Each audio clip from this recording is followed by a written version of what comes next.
El Centro Cultural UNAM Querétaro de la ENES Unidad Juriquilla, en colaboración con la Unidad de Vinculación, Difusión y Divulgación de la UNAM Campus Juriquilla, presentan Panóptico Cultural, un espacio de diálogos y reflexiones en torno a la cultura. Conducen Abel Martínez y Juan Villagrán.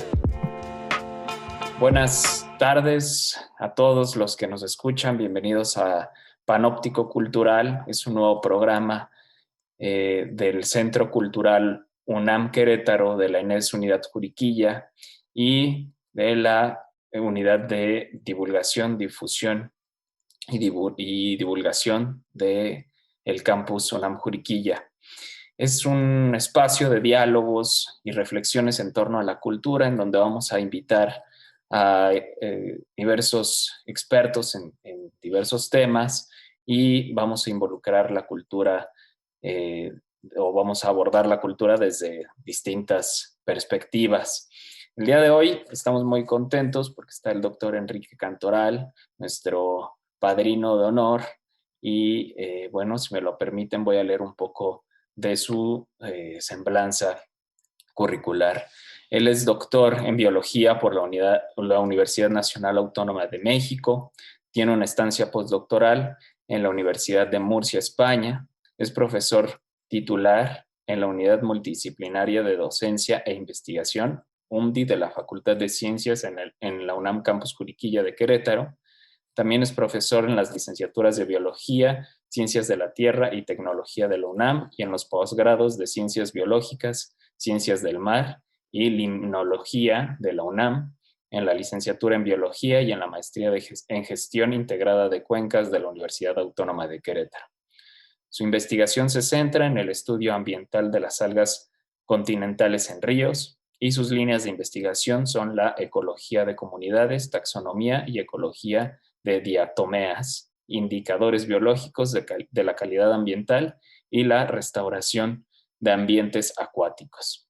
Actualmente es coordinador de la UMDI de la Facultad de Ciencias de la UNAM Campus Juriquilla y es miembro del Sistema Nacional de Investigadores el SNI con la categoría de nivel 1. Muchas gracias, Enrique. Muchas gracias, Y Abel. bienvenido. Muchas gracias, Juan. Es el coanfitrión de este programa. Y bueno, la dinámica es versar un poco sobre los temas que tú investigas, Enrique. Y bueno, las detonantes son dos preguntas con las cuales vamos a iniciar el diálogo. La primera y la segunda te la daré más adelante en la plática. La primera es, de joven, ¿qué fue lo que influyó para que te decidieras acercarte a la biología y qué papel jugó la cultura en tu formación, Enrique? Muy bien, Abel. Muchas gracias por esta invitación y un gusto por iniciar esta nueva visión de llevar las voces de la cultura a la sociedad. Gracias por esta invitación. A tu pregunta, pues fíjate que yo soy el más pequeño de 6 hermanos. Nacimos en la Ciudad de México, nos formamos en la Ciudad de México. Y el ser más pequeño tiene que ver con mirar a los grandes, mirar qué es lo que están haciendo tus hermanos mayores. Y pues en casa hay médicos, físicos, odontólogos, sociólogos y matemáticos. Entonces, sin venir de una familia donde nuestros papás fuesen profesionistas, nuestros papás eran trabajadores, mi mamá se dedicó al cuidado de la familia, mi papá trabajaba de muchas cosas. Eh, pero todos de alguna manera nos gustaba la escuela y se nos daba relativamente bien en ese sentido. Y al ser el más pequeño y el yo mirar a mis hermanos y ver lo que hacían, frecuentemente llevaban a sus amigos a casa y pues comían, platicaban y ahí andaba el hermano chiquito viéndolos, ¿no? Y conociéndolos. Y entonces, pues yo veía que ellos platicaban mucho de temas diversos. Y entonces a mí me gustaba eso, ¿no? Oírlos platicar, oírlos estar en estos diálogos con sus amigos. Y pues para mí de chico pues era pensar, pues yo quiero ser médico, yo quiero ser matemático, yo quiero ser físico, un tanto estas búsquedas, ¿no? ¿Y en qué momento yo decido qué hacer? Esto tiene que ver pues en el bachillerato, ¿no? Estudié en el Colegio de Ciencias y Humanidades, plantel Vallejo, y pues es un programa muy interesante de la Universidad Nacional, ¿no? Donde los jóvenes aprenden mucho a investigar, a aprender haciendo. Hay mucha libertad, que esa libertad también depende, ¿no? Cómo cada quien la lleve. Si uno se encausa bien y demás, le saca mucho provecho, pero también quienes no, no le agarran el ritmo y se quedan en el camino. No fue mi caso, afortunadamente, pero ahí llega un momento en el que tienes que definir un tanto hacia dónde, ¿no? Y hacia el final de esto, la biología era algo que a mí me gustaba y me llamaba mucho la atención. Y la otra temática que estaba en mi vida siempre era el agua y el agua de mar, ¿no? Esta idea de estudiar la vida en el mar. Y en algún momento, pues pensé en irme en aquellos entonces, pues solo, como hoy día lo sigue haciendo, aunque allá hay más lugares, estaban en Ensenada, en el CICESE, ¿no? El Centro de Investigaciones de Educación Superior de Ensenada. Pero bueno, evidentemente no estaban las condiciones familiares como para que yo pudiera irme hacia allá y la familia pudiera apoyarme, ¿no? Entonces, en esa encrucijada estaba cuando pues se daba la posibilidad de que en la Universidad Nacional estaba la carrera de biología, ¿no? Entonces dije, pues maravilloso, está en la UNAM, ya estoy en la UNAM, me gusta la vida, pues vamos a la biología, ¿no? Entonces hice los exámenes de ingreso hacia la Facultad de Ciencias y pues ingresé a estudiar biología en esta dependencia maravillosa de formación de científicos en la Universidad Nacional. Y en ese lugar, pues uno va conociendo una diversidad maravillosa de la vida, desde cosas muy pequeñas a muy grandes, muy complejas, ¿no? Enrique, Y perdón que te interrumpa, pero ¿qué causó que el agua fuera algo importante para tu sí, vida en el bachillerato, en el CCH? en el CCH, fíjate que estaba este tema del pensar qué sucede con las sociedades si tienen agua y qué sucede si no tienen agua, ¿no? Entonces, y eso tenía que ver mucho también con una de mis hermanas que estudió sociología, ¿no? Entonces, todo el tema social era una ocupación también en mi cabeza. Y como no había cosas donde pudieras coincidir con estas situaciones, ¿no? O te ibas a un lado, al área social, o te ibas al área biológica, o te ibas al área exacta, ¿no? No había estas interdisciplinas que hoy día hemos llegado al conocimiento. Entonces ahí estaba un poco la preocupación, Juan, en términos de cómo saber de ello y cómo entender para poder ayudar. Y el mar era, sin duda, pues creo que tenía que ver mucho por la difusión cultural, por la difusión de mi generación, donde crecimos viendo muchos documentales de ciencia como Cosmos, estos programas de Jacques Cousteau particularmente, que sus viajes en el Calipso, y estamos por aquí, y ahora vamos al otro archipiélago, y vamos viendo, Maravillosos. y buceaba, ¿no? Entonces uno de chavo, hijo, ¿no? Ya te veías ahí en el Calipso con Cousteau y su grupo ahí, ¿no? Entonces eso me motivaba mucho, esos documentales fueron muy importantes. Por querer estudiar este medio y entenderlo. Y por otro lado, esta preocupación social. Y también un tanto a lo que preguntaba Abel muy al inicio, algo que tuvo que ver mucho. Yo crecí en una colonia céntrica de la Ciudad de México, que es la colonia San Rafael, y estaba muy cerca de casa el Instituto Mexicano de la Juventud. Y ese es un lugar donde permanentemente, desde que yo tengo conciencia, han apoyado a las juventudes de múltiples maneras, de todo tipo, ¿no? Pero una parte muy importante y muy interesante era la cultura. Entonces ellos tenían obras de teatro, tenían cine, exposiciones de acceso público, gratuito, ¿no? Entonces, para un niño, ¿no? En esa zona y luego un joven, era maravilloso porque yo podía ir a ver obras como El extensionista, podía ir a ver películas de Charles Chaplin, del Hombre Elefante, en fin. Entonces tuve ese acceso a programas muy buenos culturales cercanos a mi casa, ¿no? Entonces, eso desde niño a joven, pues lo fui haciendo. Y luego la otra parte fue, ya estando en la universidad, ya estando en Facultad de Ciencias, Ciudad Universitaria era una maravilla, ¿no? Tenía uno el acceso a cine, teatro, exposiciones de escultura, de pintura, y ahí estaba. Entonces, la universidad nos daba esa posibilidad de apertura a todos estos medios, ¿no? Y eran, pues uno lo que tenía que hacer era hacerse un tiempo entre sus actividades e ir a estos lugares, ¿no? Entonces, todo esto fue acompañado un tanto como hacia la idea de esto que estamos charlando, de la cultura, de la ciencia, ¿no? Entonces, eso fue muy, muy importante para mí, el conocer, conocimiento a través de estas distintas plataformas del mundo, ¿no? Del mundo y de lo local. Entonces, eso fue muy, muy interesante. Entonces, regresando a este momento de cuándo se da este tema de por qué el agua.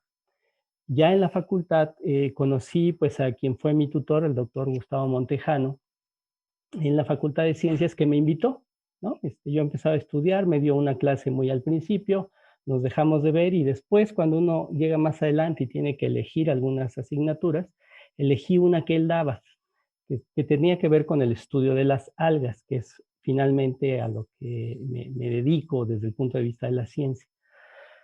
Y me dijo, oye, Enrique, ¿no me acompañas? Voy a ir a la Huasteca Potosina, San Luis Potosí, mira, tengo que colectar unas algas en los ríos y pues vente, me ayudas y tal, ¿no? Y pues, órale, vamos, ¿no?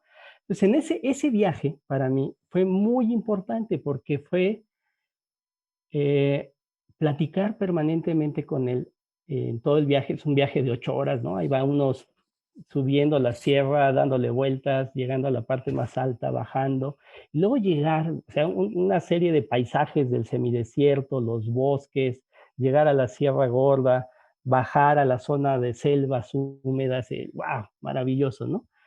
Y luego los sistemas acuáticos, ¿no? De la Huasteca Potosina, que es una zona calcárea donde el agua es azul turquesa, maravilloso. O sea, yo dije, híjole, ¿no? ¿Qué es esto? ¿No? Un viaje iniciático. Sí, maravilloso, paradisiaco, ¿no? Entonces, pues ayudarle, oye, que mira, que vamos a poner esto, que hay que quitarle, que hay que poner, y ahí estaba uno, ¿no? Aprendiendo sobre esto. Y era una invitación meramente, ¿no? Y me gustó mucho. De ahí dije, yo de aquí soy, ¿no?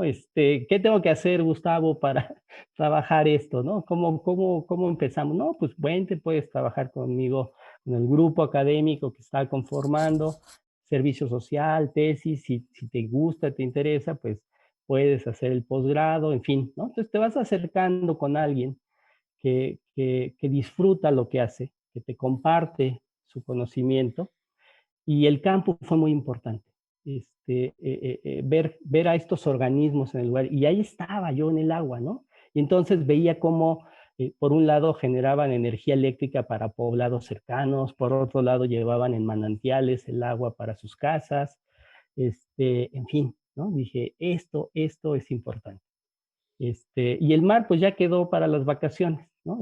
Ya uno va a las playas, llegas y disfrutas y ya lo disfruto mucho, pero ya no lo hice como objeto de estudio, ¿no? Entonces me metí al agua continental, particularmente a los ríos, mucho tiempo, y ese fue, digamos, el origen de que yo terminara, por un lado, estudiando biología, y por otro lado, el agua, y por otro lado, las algas en el agua, desde el punto de vista de las aguas continentales, los ríos y los lagos. Oye, Enrique, y ahorita que mencionabas, bueno, que estabas hablando de toda esta experiencia de ir a la sierra, a la Huasteca, Potosina y todo este asunto, mucha gente tiene como que esta idea de que la cultura solamente se queda como en las bellas artes, ¿no? Pero aquí bueno, el concepto de cultura es muy amplio, entonces las formas de vida de esos poblados que giran en torno a todos estos ecosistemas que, por cierto, tú también estudias. O sea, eso es también cómo se vincula esa cultura de estas comunidades con este ecosistema, ¿no? Con esta parte de la ecología que al final también se vuelve parte de la cultura de las personas, ¿no? Y sin duda, la construcción cultural es una actividad humana, es tan antigua como el humano mismo. Y tiene una identidad dependiendo de sus grupos y sus contextos y sus momentos, y eso es variable. Entonces, en efecto, cuando uno llega a estos lugares, para mí siempre ha sido muy importante los grupos originarios, este,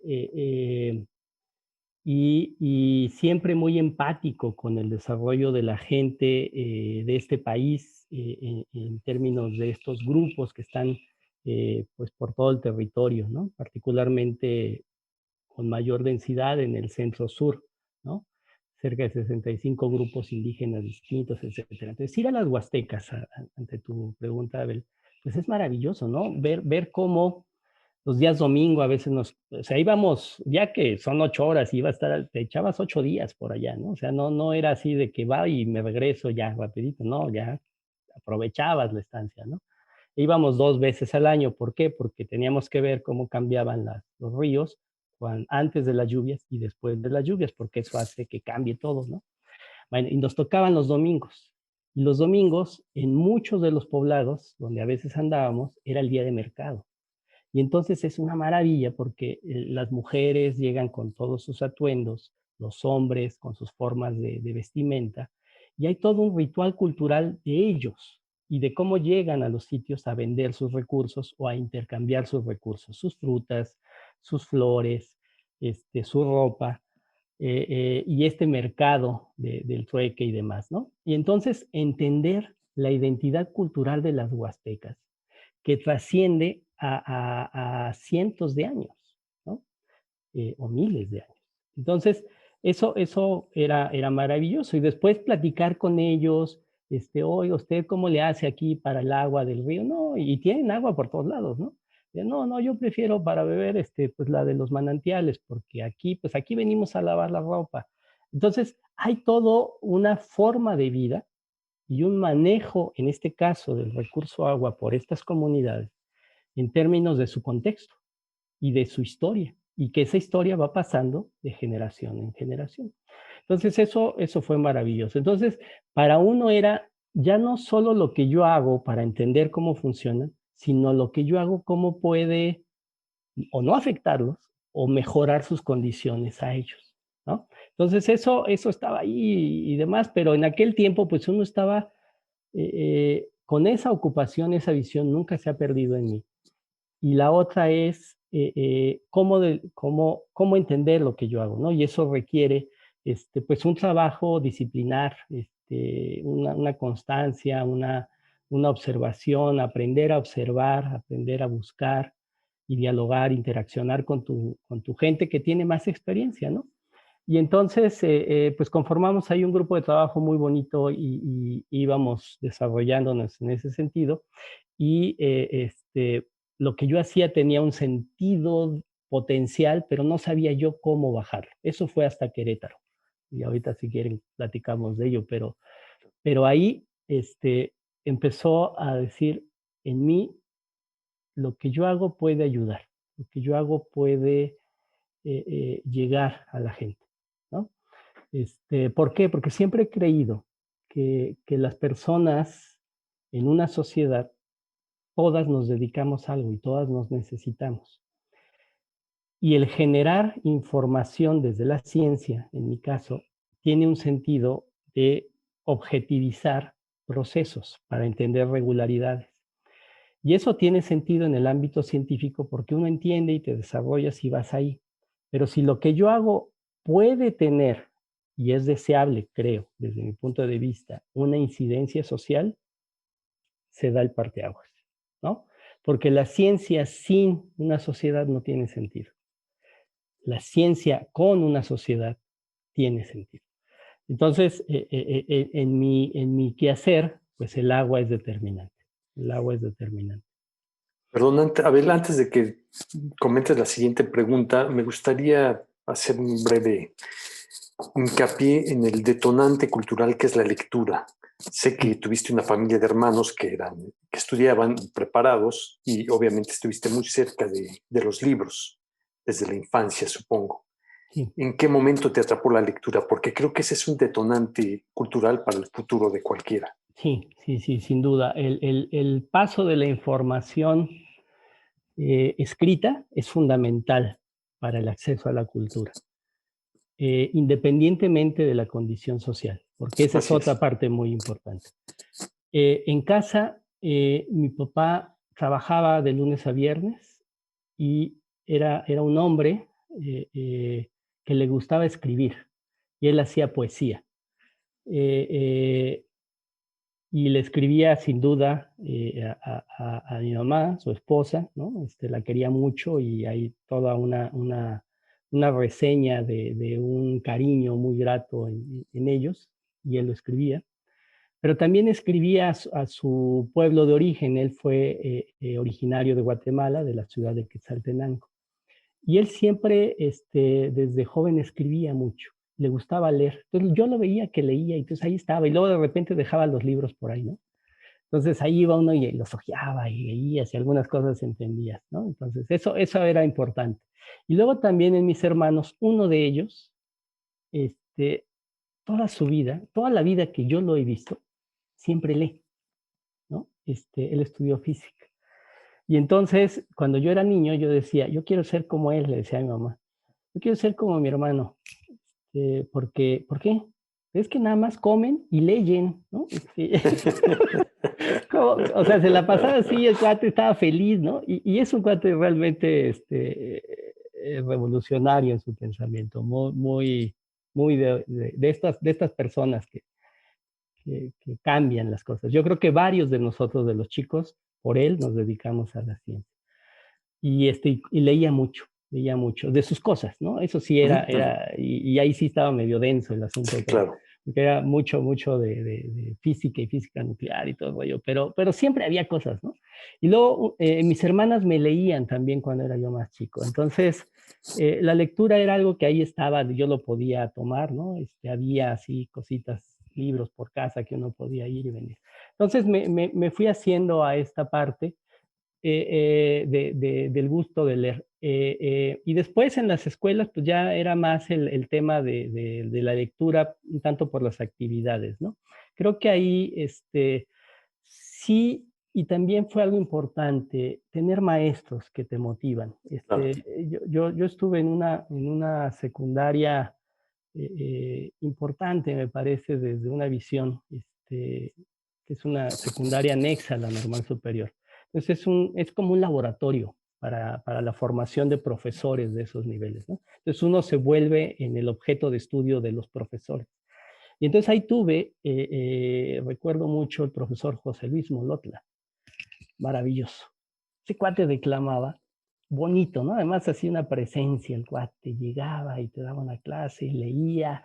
No, hombre, te ponía en el contexto de las cosas. Y además había un espacio muy agradable que era una biblioteca, mesas, rodeos de sillas, ahí estábamos todos, su grupo y él caminando por las mesas. Entonces, hay profesores que marcan, hay profesores que están ahí, ¿no? Entonces, tenerlo en casa, haber coincidido con profesores que disfrutan lo que hacen y que me dieron ese gusto de leer, fue algo muy bonito, ¿no? Que siempre me ha acompañado la lectura. Evidentemente, mucho tiempo, pues, a lo que uno se dedica, ¿no? Tienes que leer mucho en Claro. muchas temáticas, tanto como para enseñar, como para entender lo que estás eh, eh, estudiando, ¿no? Y finalmente, desde hace ya un par de años, no, un año y un poquito más, estamos en un grupo de lectura, ¿no? Y un padre. Entonces, eso es muy bonito porque ahí intercambias ideas con gente afín Ujú. y entonces te haces a un hábito de leer para reunirte y charlar, ¿no? Entonces, sí, la lectura es una parte fundamental, me parece, para que los individuos tengan información y el individuo mismo tenga un papel diferente en una sociedad, ¿no? Desafortunadamente somos un país que se lee poco, ¿no? Y que eso también es muy importante para el tema de la cultura y de la ciencia, sin duda. O sea, los países como los nuestros, que somos groseramente desiguales por décadas, por siglos, eh, eh, pues hay situaciones que no hemos desarrollado, ¿no? Ujú. Pero uno lo ve y es posible en la misma América Latina, ¿no? Uno ve a los argentinos, a los uruguayos, no, hombre, estos cuates leen, pero bravo, ¿no? Intensamente. Y así como leen, escriben. Entonces, las capacidades están en todas partes. Lo que se tiene que hacer es acercar las posibilidades, ¿no? Y no es esta idea de que lees un ratito y ya muere y lo que sigue. No, No, no, no. Tienes que hacer que las cosas te gusten. Y si no así te es. gustan, lo dejas y tomas otra cosa. Este, no es una receta para ir a la empresa y rapidito y todo. No, es un acto de libertad.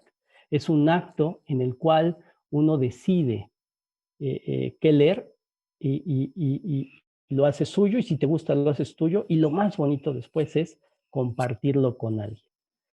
Y entonces es como vas haciendo sociedades organizadas, ¿no? En ese sentido y con acceso a la cultura. Entonces, ¿y por qué digo esto? Porque siempre está el tema, sin duda, que sí es muy importante de los apoyos a lo que tiene que ver con estas actividades socialmente, que es otro tema que podemos platicar con gusto. Pero el leer es algo que tenemos que fomentarlo, tenemos que mostrarlo, tenemos que hacer que guste desde chiquitos. Yo creo que los humanos desde pequeños podemos irnos acercando a la búsqueda de información. Somos seres vivos que usamos nuestros sentidos para aprender y la lectura es un medio maravilloso de conocimiento y eso hace mejores ciudadanos y eso transforma sociedades. Así es. Adelante, Totalmente. Abel. Sí, totalmente. Yo estoy completamente convencido y un elemento importante también es que el fomento a la lectura no debe ser obligado, ¿no? A los individuos. O sea, como lo dices muy bien, debe de ser algo que te guste, que te apasione, que te genere, eh, pues sí, un placer que te lleve a otros mundos o no sé, es una sensación muy, Un muy placer diferente. espiritual y un Sí, placer intelectual. completamente, y sí, yo también estoy convencido de que el fomento a la lectura ayuda a todos, ¿no? Seas físico, matemático, sociólogo, historiador, lo que sea, siempre ir acompañado de un buen libro eh, te va a ayudar para algo. Y bueno, ¿vas a comentar algo, Juan? Perdón, No, adelante, ¿no? Abel. En este sentido, y ya que lo tocaste por ahí en tu participación, quiero preguntarte cómo converge la ciencia y la cultura en un país en el que se invierte tan poquito presupuesto en ambas áreas, ¿no? Porque Ujú. al parecer puedes, o sea, aunque ves los números oficiales y dices, ay, no están invirtiendo muchísimo en ciencia, realmente es muy, muy poco lo que se invierte o tantos miles de millones de pesos en cultura y pues realmente tampoco es suficiente para un país como el nuestro, completamente desigual, como lo mencionas, que no es pobre, sino ha sido empobrecido durante décadas, ¿no? Entonces, ¿en qué momento convergen desde tu punto de vista la ciencia y la cultura? Sí, mira, yo creo que desde siempre. Eh, eh, las, el ser humano, decía hace un momento, todos hacemos algo y vivimos en sociedad, somos seres sociales. Todos necesitamos a un médico, a un odontólogo, a un administrador, a un abogado, este, a un científico, a un futbolista, a un actor de teatro, a una bailarina, a un bailarín. ¿Por qué? Porque son parte de nuestra diversidad, ¿no? México es un país extremadamente diverso en cuanto a culturas, es un país extremadamente diverso en cuanto a la vida, en cuanto a los ecosistemas, y la cultura y la ciencia son dos actividades de creación, pero sí hay diferencia. Por un lado, en la ciencia, nosotros aprendemos a través de la vista, del olfato, del gusto, toda la parte de la sensación del oído, ¿no? Toda la información nos llega del exterior y llega a cada uno de los individuos, y cada uno individuo, en base a sus genes, en base a su fisiología, su comportamiento y a su desarrollo social, ¿no? Y en la ciencia nos dedicamos a observar procesos diversos, ¿no? Que el cerebro, que la luz, que las nubes, que la vida aquí, que la vida allá, que la sociedad, que la política, todo son actividades científicas, sociales, humanísticas, exactas, naturales, ¿no? En el caso de la ciencia tenemos, desde una visión filosófica, que entender procesos de manera objetiva. ¿Qué quiere decir esto? Que lo que está ocurriendo en la naturaleza, sea físico, sea material, sea interacción, sea lenguaje, etcétera, tenemos que ser extremadamente objetivos en describir procesos y patrones, objetivos a la realidad, lo más cercano a la realidad, ¿no? Y entonces en ese quehacer, pues usamos múltiples maneras y todo, pero siempre intentamos que lo que describimos, lo que conocemos, sea muy acotado en un proceso muy clarito, ¿no? O sea, no meterle ruido, no meterle interpretación, ¿no? En el caso de la cultura, es otra actividad humana maravillosa, que también tiene que ver con la creatividad, tiene que ver con la innovación, tiene que ver con el pensamiento, la ciencia también. O sea, el cómo tú describes un proceso es objetivo, el cómo lo haces es diverso, ¿sí? ¿Por qué? Porque tienes que ser libre. Y eso es como un denominador para las dos cosas. Ser libre para poder hacer ciencia y ser libre para poder hacer cultura.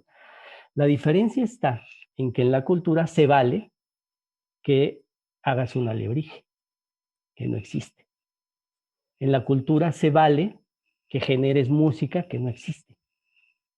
En la cultura se vale que pongas a una escultura de la mitad de humano y la mitad de animal. Se vale, ¿sí? O sea, no necesariamente la cultura tiene que objetivizar la realidad. Es una expresión de la humanidad que puede ser subjetiva y que puede ser objetiva, ¿sí? Pero no hay un compromiso. En la ciencia no. En la ciencia sí no podemos no ser objetivos, ¿sí? Pero lo que es muy bonito, insisto, de las dos es eso, que tenemos la libertad de creación. Si lo que se quiere hacer es un alebrije, maravilloso, ¿no? ¿Por qué? Porque eso nos genera muchas percepciones, sensaciones de alguien que se inspiró para hacerlo, o si escribe, o si hace música, o si pinta, ¿sí? Son actos de creación, que se vale innovar, que se vale pensar, que vale representar. De hecho, eso es lo rico de la cultura, ¿sí? Entonces, estas dos situaciones son muy importantes en una sociedad. ¿Por qué? Porque la ciencia puede encontrar regularidades que ayuden a la sociedad eh, y resolver problemáticas, como lo que estamos viendo hoy día en la salud pública, ¿no? Un problema viral, que no es nuevo. O sea, han pasado, pasan y seguirán pasando. Lo que fue nuevo fue que nos agarrara como nos agarró a todo el mundo y la dimensión que ha cobrado, ¿no? Bueno, la ciencia ayuda para eso. ¿Para qué? Para que las políticas públicas se equivoquen menos y entonces tomen decisiones en base a ello. No en levantar un teléfono y, oye, maestro, ¿cómo le hago para tal cosa como le hacíamos antes? No, no.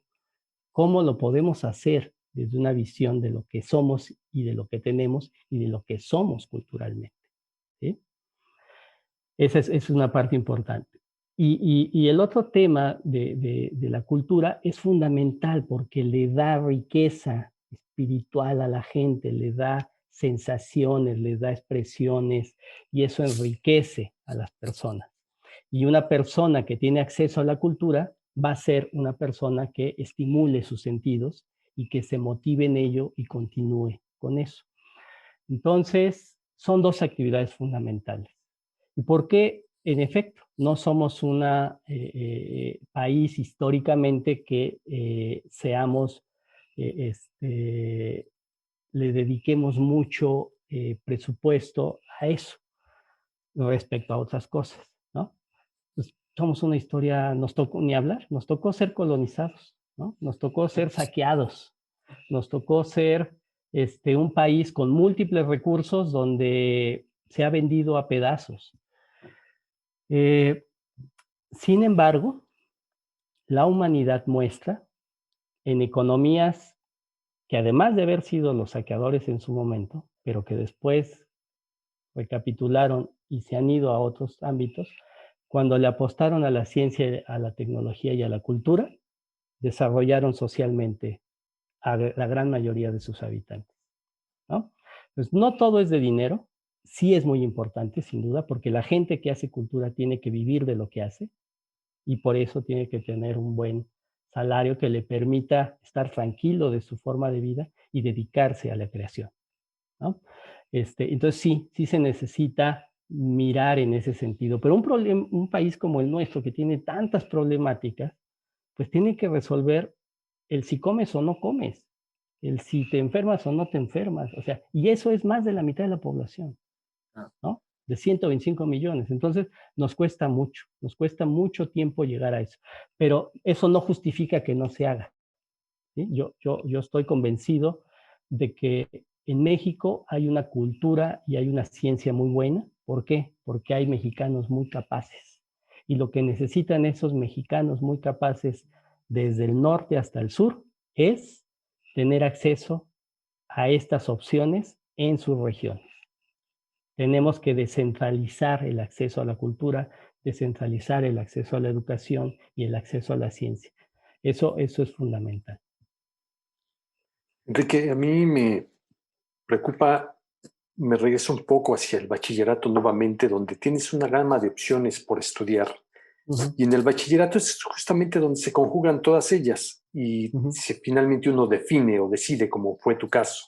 Uh-huh. Pero me preocupa ya a nivel licenciatura, ya cuando defines una carrera, si esto se divorcia de alguna forma. Sé que en la Facultad de Ciencias hay una vida cultural muy rica, siempre ha sido, pero no sé si en todas las facultades, en todas las universidades suceda lo mismo. De pronto uno se tiene que dedicar a la física, pero tiene que abandonar completamente las humanidades o la cultura, o las artes plásticas, o las artes en general. Y viceversa, o uno se dedica a la danza y tiene que olvidarse de las matemáticas, de la física y demás. Este divorcio, ¿cómo se podría conciliar ya estando en ese nivel de licenciatura? Porque parecería que corre por rutas diferentes. Sí, sin duda. Y tiene que ver mucho por el desarrollo disciplinar en el cual nos movemos, ¿no? Pero hoy día ya hay cosas que están tendiendo y que creo que es el camino hacia el trabajo conjunto de las distintas personas. O sea, es evidente que alguien que está en la Escuela Nacional de Música estudiando piano necesita practicar para ser muy bueno en piano. Y tiene que hacer algunos otros instrumentos que le permitan ejercitar este tipo de movimientos y demás, ¿no? Y a ellos sería deseable que escucharan charlas de divulgación de la ciencia que tiene que ver con qué pasa con el sonido de esto, ¿sí? O sea, empezar a ligar su quehacer formativo para el aumento de sus capacidades y el desempeño de ellas, pero complementarlo con qué es lo que está pasando, por ejemplo, de una manera sencilla, fácil y demás, ¿no? Eso, y viceversa. O sea, alguien que está estudiando física y se mete mucho y está ahí y tal, maravilloso que pueda salir y escuchar un concierto de piano de un joven que está estudiando en la Escuela Nacional de Música, ¿no? Entonces, eso es lo que tiene Ciudad Universitaria, eso es lo que tienen algunos de los campus de nuestra Universidad Nacional, que deben de hacer coincidir o sea, acercar las posibilidades para que las personas decidan acercarse a ello. Y eso enriquece a la persona. Y muchas veces de esos encuentros salen temas interesantes desde un punto de vista nuevo, ¿no? Como áreas de investigación nueva ¿cómo se llama esto? Del sonido, ¿no? Cómo se estudia el sonido, cómo se mide, y entonces se puede ligar el arte con la ciencia y generar nuevas áreas de desarrollo. Yo creo que en ese sentido va, o sea, por eso la Universidad Nacional es muy importante todo lo que hacen actividades culturales. Deben de ser permanentes, deben de estar ahí, deben de llegar a más lados, de hacer giras. Y otra parte que es muy importante, su acceso en el mayor de los tiempos y formas debe de ser público, ¿sí? Porque muchas veces cuando le ponemos un valor, los estudiantes no tienen acceso a esos valores, ¿sí? ¿Por qué? Pues porque tenemos un país extremadamente desigual y a veces tenemos estudiantes que o comen o van al teatro, si tienen que pagar, ¿sí? Yes. Entonces, el no tener con qué pagar no debe de ser una limitante para la cultura.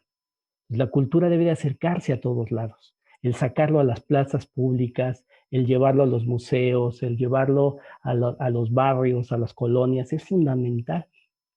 Eso también ahorita que estoy pensando, cuando era niño, yo ahí en esa misma zona, estaba este centro experimental de teatro de la UNAM, y salían las personas en las calles invitando a una obra de teatro que iban a poner en la plaza ahí enfrente. Y entonces empezaban a llamar a la gente con música y vengan y que miren y va a ser la historia. Entonces ahí está todos los chamacos, allí íbamos, ¿no? Nos acercábamos a eso y nadie se preocupaba porque tenías que ir y pagar un dinero para entrar a verlos, ¿no? Era ahí en la plaza. O sea, el artista salía a compartirte lo que sabe hacer y transmitirte un conocimiento bueno. Esas cosas son fundamentales y en un país como el nuestro son necesarias. Sí, sí, el trabajo, perdón, Abel, de las casas de cultura en estas zonas de las ciudades y de las regiones en el campo es de un valor especial. Por ejemplo, a mí me marcó mi formación cultural que por X causa crearon y construyeron una casa de la cultura en la esquina de mi casa. Justo en el momento que yo salía de la secundaria y que tenía muchas inquietudes, de pronto vi que en un espacio convergía teatro, danza, música, literatura y que era de acceso gratuito y que era maravilloso de pronto entrar a un espacio y escuchar un concierto cada semana. Era maravilloso y además eran concertistas de Bellas Artes, no era cualquier concierto. Entonces, tener esa posibilidad de acceder a esos servicios, a esas actividades, son fundamentales para Sin toda la duda, población. sin duda. Esas acciones tienen que hacerse de manera permanente, porque la universidad es esa parte que le da a la sociedad, ¿no? Tiene múltiples recintos, están ahí, que la gente vaya, es importante que así sea. Evidentemente se requieren recursos, a veces es importante que la gente, si puede, lo haga y pague, porque eso ayuda a la gente, eso ayuda a las compañías y demás. Pero si ya hay cosas organizadas por las instituciones, deben de socializarse. ¿Por qué? Porque requerimos eso siempre, permanentemente, casas culturales en todo lugar donde haya un número importante de más de 10,000 personas, más de 5,000 personas, tiene que haber actividades culturales permanentes. ¿Por qué? Porque son estas ventanas al crecimiento de las personas y podemos desarrollarnos mejor como sociedad, ¿no? La formación de públicos nunca para. O sea, No, uno se formó en tal año, en tal época de su vida, pero vienen otros atrás y otros atrás de ellos. así es. Entonces, este acceso a la cultura gratuita en muchos aspectos ayuda bastante en su formación. Sí, sin duda, Sí, sin duda. perdón, Sí, a ver. es que cuando pones ese elemento del cobro, vuelves una cultura para solo un sector de la población, ¿no? Como tú lo Ujú, mencionabas. Y ujú. eso, desde mi punto de vista, pierde totalmente el sentido. Habrá casos en los que se pueda pues poner este cobro o lo que sea, pero hay, en su mayoría, la cultura sí debe de girar en torno a la sociedad. Está comprobado por muchas investigaciones que la cultura reduce el índice de criminalidad, que la cultura o sea, la cultura del deporte, la cultura artística, todo esto. Por eso hay muchas canchas de fútbol en zonas peligrosas, hay muchas casas de cultura en zonas peligrosas porque está comprobado que es un medio para salir de ese problema social en el que está inmiscuida la gente, ¿no? Y sin duda, estas diferencias sociales, la densidad poblacional, la falta de oportunidades, pues genera que nuestros jóvenes no tengan opciones. Entonces, ¿qué tenemos que hacer desde, digamos, las generaciones mayores? Pues que los jóvenes tengan posibilidad de acceso, ¿no? Nuestra institución lo hace permanentemente y demás, y lo tendrá que seguir haciendo, eso es muy bueno. Porque además tenemos el otro gran tema, donde esta desigualdad más el negocio de al menos 4 o 5 décadas ya en el país, el narcotráfico, pues siempre es un semillero, ¿no? Para los jóvenes. Entonces, necesitamos ir cambiando este tipo de situaciones en múltiples cosas para que tengamos sociedades cada vez más informadas, con una ciudadanía, por tanto, más participativa en cuanto a la toma de decisiones. Eso también es fundamental. Y para eso es construir ciudadanía, ¿no? Entonces, y la cultura ayuda mucho a esa construcción de ciudadanía. Otra de las cosas que en países como el nuestro, en estos escenarios que hemos vivido por generaciones, a veces la televisión hizo mucho daño en muchas cosas, particularmente la televisión privada, en muchos temas, ¿no? De género, en temas de relaciones familiares, en temas de esquemas, de patrones de cómo comportarse. Y eso, pues bueno, tenía que ver con un sentido mercantil, un sentido de control, un sentido de dominación que nos hizo mucho daño. Afortunadamente, como sociedad me refiero. Eh, eh, y afortunadamente existen radios, televisoras públicas con otras visiones, ¿no? Hay maravillosas estaciones, Radio UNAM, Radio Educación, y están en zonas principalmente urbanas y centrales. Bueno, eso hay que repetirlo y tenemos en Oaxaca y tenemos en Chiapas y radios comunitarias con lenguas originarias. ¿Por qué? Porque toda la cultura va cambiando de zona en zona. Tiene que ver con los ecosistemas, tiene que ver cómo te relacionas con tu ecosistema en el que vives. Este, pero la televisión pública tiene la posibilidad de marcar y hacer llegar cultura a la gente, y eso es deseable en una sociedad como la nuestra, ¿no? Y eso debe de ayudar, porque o sea, ¿por qué en países latinoamericanos del sur leen mucho? Pues porque acercan la posibilidad de leer, porque hay espacios en los barrios, varios para que vayan y tengan acceso, hay bibliotecas, hay lecturas, se aprende desde los hijos, con las familias, en fin, o sea, porque hay un sentido de que los individuos, al tener esta capacidad y desarrollarla, van a poder tomar mejores decisiones en lo que hagan, ¿no? Y es lo que necesitamos, la movilidad social mexicana necesitamos empujarla. Y entonces las instituciones como la Universidad Nacional existen porque ha habido gente que las hizo, existen porque hay gente que la mantiene y la hace, y existirá porque hay gente que ahí viene, ¿no? Entonces, estamos en un proceso de transición siempre, permanentemente, en todas las áreas del conocimiento, y necesitamos hacer eso, y necesitamos hablar entre generaciones, ¿no? Ya. Eso también es deseable. Sí, mire, pues regresando un poco a las preguntas, Ujú. y también tocábamos ese tema de manera un poco superficial y a lo mejor se valdría la pena ahondar en él.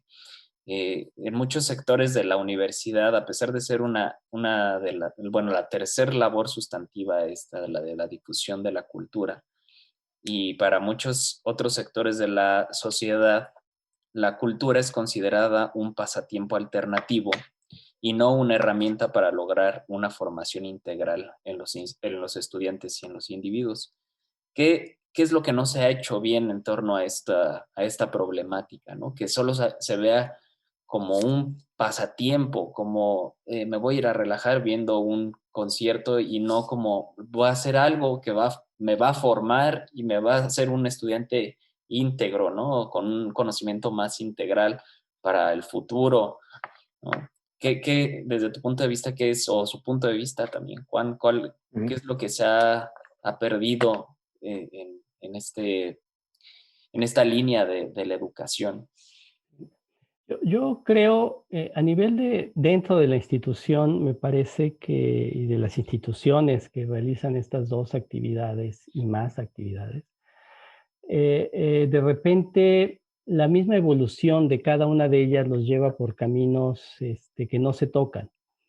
Entonces, creo que el reto está en hacer que se toquen, o sea, en hacer que confluyan reuniones de actividades diversas en todos los ámbitos para ello. Creo que eso, o sea, estoy pensando en cosas como entender al otro, entender a la otra disciplina y no, nadie es mejor que el otro, ¿no? Que somos complementarios. Esa idea es muy importante.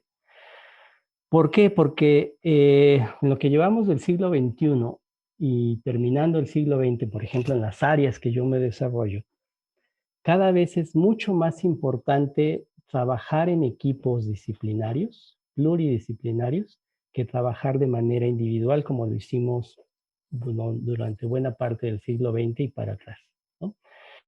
¿Por qué? Porque los temas de la realidad son esto que se llaman sistemas complejos, donde hay múltiples niveles de interacción y variables, y un tema así tiene que ser mirado por experiencias diversas. Pues una manera es, ante problemas comunes, reunir a jóvenes de todas las áreas, ¿no? ¿Cómo hacer para que la cultura sea cada vez más importante en el ámbito de la universidad, ¿no? Pues, se pueden reunir, hacer actividades culturales, científicas, de divulgación, humanidades, juntas sobre un tema, ¿no? Sobre el agua, sobre la vida, sobre la equidad, ¿no? Y verla desde múltiples maneras. Y eso enriquece, ¿por qué? Porque la visión de la realidad es múltiple. La realidad es, desde el punto de vista científico, es una, ¿no?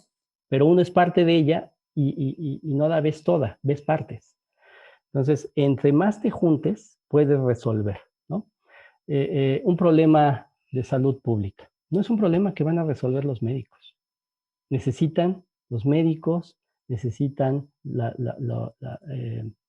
los matemáticos, necesitan los políticos, necesitan a los humanistas, necesitan a los sociólogos, ¿sí? Para tomar decisiones. O sea, no es una sola decisión unilateral ni de un sector, son grupos de trabajo y así lo aprendimos en México desde la influenza. Hoy día se está llevando de esa manera. Y ahí van, ¿no? A pesar de nuestras situaciones, ahí la llevan estos cuates, ¿no? Y detrás hay matemáticos, hay físicos, hay gente de la sociología, de la política, en estas decisiones. Eso es lo que tenemos que hacer también con los jóvenes, reunirlos, provocar su encuentro para esta riqueza que pueden darse, ¿no? Sí, A mí me claro. parece que tenemos que trabajar eso mismo que estás diciendo, Enrique, trasladarlo hacia la primaria, hacia la secundaria, para que esto sea ya de manera natural algo que trabajemos o que trabajen los estudiantes, que converja la ciencia y la cultura, porque de pronto les dejan actividades culturales muy simpáticas, muy necesarias, no tanto actividades científicas como de relleno, pero no tan bien vistas. Sin embargo, deben de ser ya integradas de manera natural en su quehacer cotidiano, como algo que los va a ir desarrollando a lo largo de su trabajo académico hasta llegar a la universidad. Eso es lo que nos hace falta. Eso lo estamos descubriendo a nivel licenciatura y se está desarrollando y se está trabajando ya. Pero lo tenemos que trabajar hacia atrás, en la formación de los profesores y de los estudiantes. Así es, desde pequeños hay que hacer este tipo de actividad de manera sostenida y con la igual importancia que todo. No es más ni menos, pero eso también tiene, o sea, eso sí es fundamental, estoy de acuerdo, y hay que trabajar en el sistema escolarizado en ese sentido. Y hay en el país gente extremadamente capaz para hacer todas estas cosas, ¿no? Maestros maravillosos, en fin. Y el otro tema tiene que ver también, y que repercute en esto, que es cómo estamos como sociedad, ¿no? Eh, eh, Cuando tenemos una sociedad tan desigual, el estudiar es algo que no es fácil, porque estás en la supervivencia. Entonces, por ejemplo, hasta hace muy poco logramos la primer ciudad de todo el país que tiene educación, digamos, asegurada para todo joven, es la Ciudad de México a nivel bachillerato. Y hace poco, ¿sí? Estamos ya en el siglo XXI. Fines del siglo XX lo habremos logrado. La Ciudad de México. Pero uno va a la ciudad X, a la ciudad Y, no necesariamente. Y peor aún, ahora vas y ya no hay educación pública, ya no estudias y no pagas, ¿no? Entonces se ha privatizado la educación, así como estamos viendo hoy día que privatizar la salud fue algo que nos pegó muy fuerte porque se descuidó lo público. La educación pública se ha descuidado en múltiples estados por la educación privada. Y al ratito va a brincar ese asunto. ¿Por qué? Porque la educación, al igual que la cultura, al igual que la ciencia, no la va a estudiar alguien porque pague. La debe estudiar alguien porque tiene capacidades. Y los estados nacionales son responsables de brindar esas posibilidades en términos de las capacidades y habilidades de las jóvenes y de los jóvenes, de las niñas y de los niños, ¿sí? Pero en un país donde tenemos esta desigualdad, donde vives al día, pensar en una educación más allá, a veces de la primaria, es bien difícil, ¿no? Entonces, desde ahí tenemos que empezar. Y luego ya los jóvenes que llegan a la universidad, ¿no? ¿Qué vas a estudiar? Pues ingeniería. ¿Qué vas a estudiar? Leyes. ¿Qué vas a estudiar? Medicina. ¿Qué vas a estudiar? Biología. ¿Y eso qué? ¿No? ¿Qué vas a estudiar? Danza. ¿Y eso qué? ¿No? Entonces, ¿qué quiere decir? Que socialmente necesitamos desarrollarnos por todas partes. De tal manera que cuando lleguemos a decir que vas a estudiar biología, padrísimo, vas a estudiar la vida porque necesitamos entender y saber y por qué las enfermedades pasan de un lado para otro y los ecosistemas. Vas a estudiar la danza, padrísimo, porque entonces vas a representar, vas a hacer, ¿sí? No estamos a esos niveles todavía. Entonces, ¿qué necesitamos hacer? Necesitamos estados nacionales que apoyen, a tu pregunta, Abel, de hace un momento, la cultura, la ciencia, la educación pública, laica, de preferencia de acceso universal, invertir en eso. No es un gasto, es una inversión del país para el futuro, que son sus ciudadanos. La Eso es cultura, importante, la bien discusión importante, bien importante. de que es una inversión, no un gasto. Así es, así Sí, es. sí, muchas veces se ha visto eso, ¿no? Como hay que gastar en cultura, hay que gastar en educación y no, realmente estás invirtiendo en tu sociedad, es la que te va a dar en un futuro un crecimiento, una mayor y mejor distribución de la riqueza, porque sabe cómo hacerlo, porque fue educada bajo ciertas, pues, sí, bajo estas dinámicas de que el Estado subvenciona y se responsabiliza de que los recursos lleguen a todas partes, a la educación, a la cultura. Y eso hace también a seres humanos, bueno, a nosotros como mexicanos, mejores individuos, ¿no? Pues sí, Sin duda, es un tema muy, muy controversial. sin duda. Dime, Enrique. Sí, es que me estaba pensando, fíjense cómo a veces uno piensa, ¿no? Una sociedad desarrollada, económicamente desarrollada, nuestros vecinos del norte, ¿no? ¿Y qué han hecho ellos? Pues, tienen una ciencia muy robusta, le apostaron a eso, invirtieron en ello, una tecnología, tal, ¿no? Sin embargo, cuando tú vas con la gente, ¿te vas a vacunar? No, La mitad de la población no quiere vacunarse en esos países, ¿no? No, me van a meter quién sabe qué cosa, no, y no está bien, ¿sí? O sea, también el conocimiento tiene que bajar a la sociedad. Tenemos que tener sociedades culturalmente educadas, científicamente educadas. Por eso es muy importante el papel de la ciencia y la cultura, sin duda en sus quehaceres, pero también muy importante en la transición a la sociedad. Porque a veces uno diría, "Ah, pues estos cuates tienen todo y saben todo". No, es cierto, no es cierto, Sí, no, está ¿no? comprobado que hay muchísimos grupos, por ejemplo, de Estados Unidos, antivacunas, ¿no? Por ejemplo, Y ¿no? cosa que no sucede o no es tan fuerte, por ejemplo, en Latinoamérica. Latinoamérica es un país, bueno, es una región, perdón, voy a decir país, estoy pensando en México, que es totalmente, eh, pues, creada bajo la cultura de la vacuna. Ujú, O sea, ujú, hay muy poco impacto de los antivacunas en nuestros países. Hablo de ujú. Latinoamérica, ¿no? Y en cambio en los países desarrollados o de primer mundo, aunque esté en desuso ese concepto o esa categoría, hay grandes grupos de oposición al Sí, respecto de este sí, asunto, ¿no? siempre en toda sociedad hay un sector, y depende del tamaño, es una sociedad extremadamente también heterogénea, muy grande y tal, ¿no?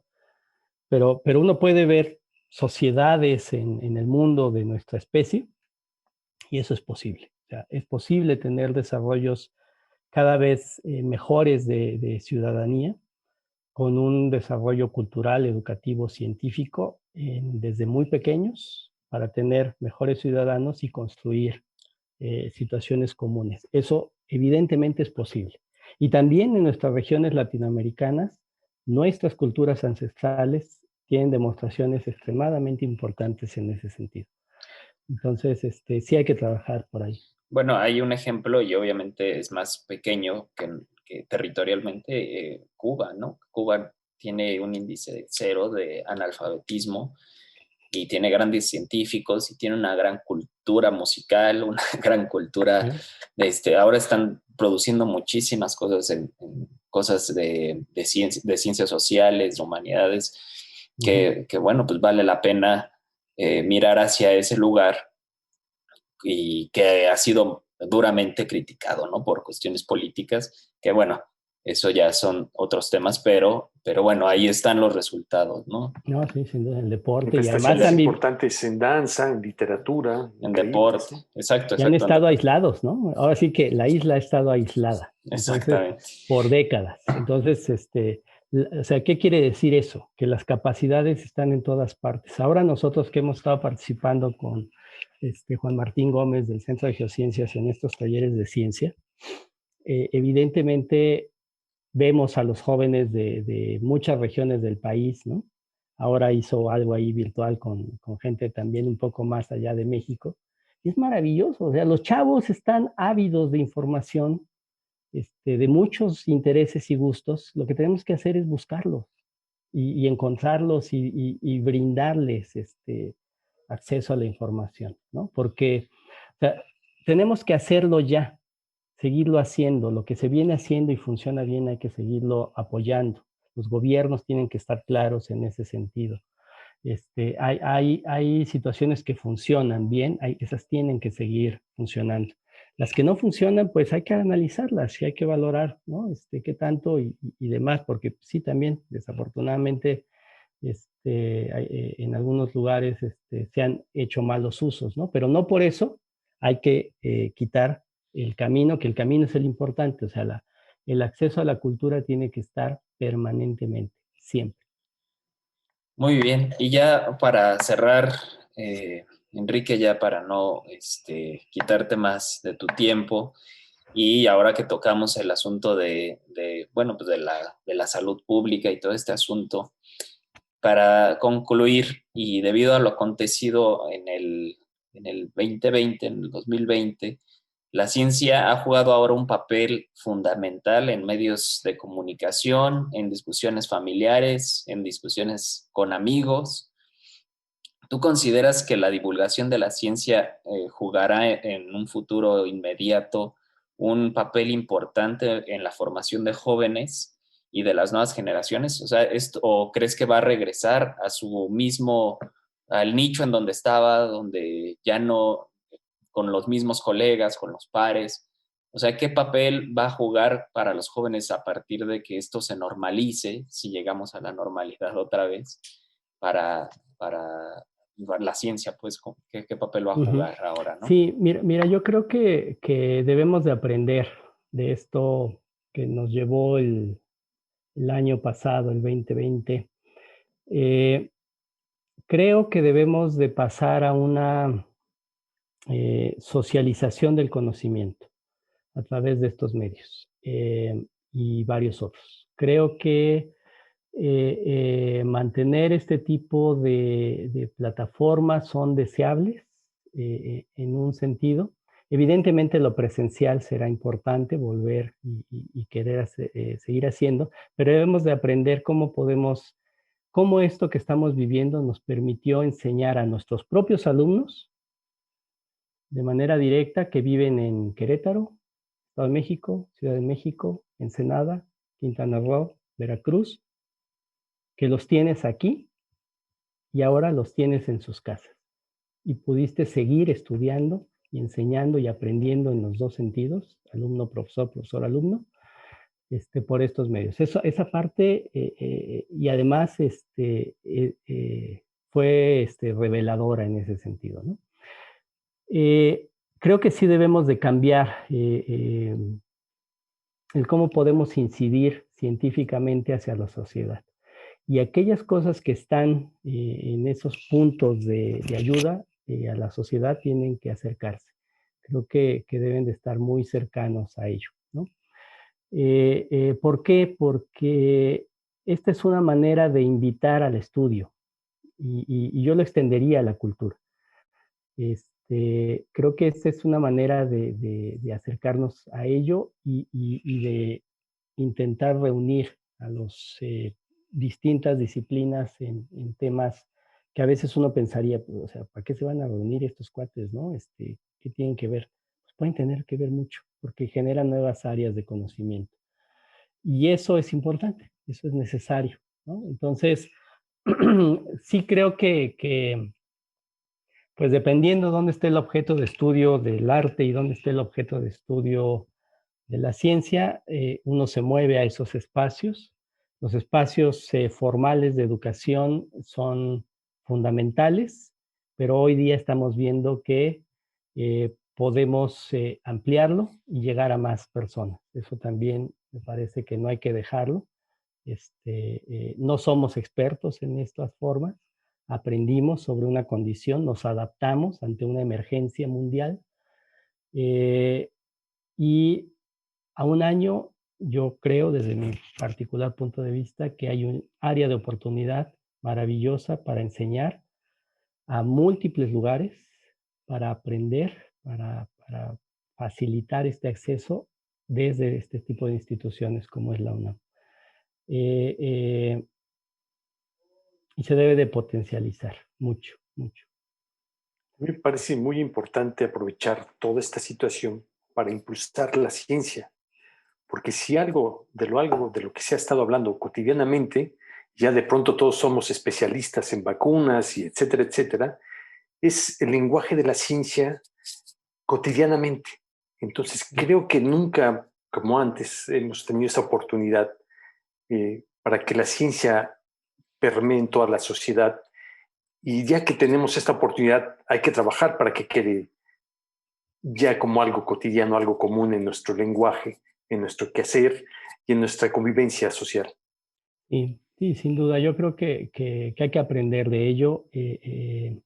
Hay que mantener lo que funcionó bien, hay que potencializarlo y, y, este, y también tenemos que regresar a tu pregunta, Abel, pues no sabemos cuándo. Si va a ser igual, es una nueva normalidad.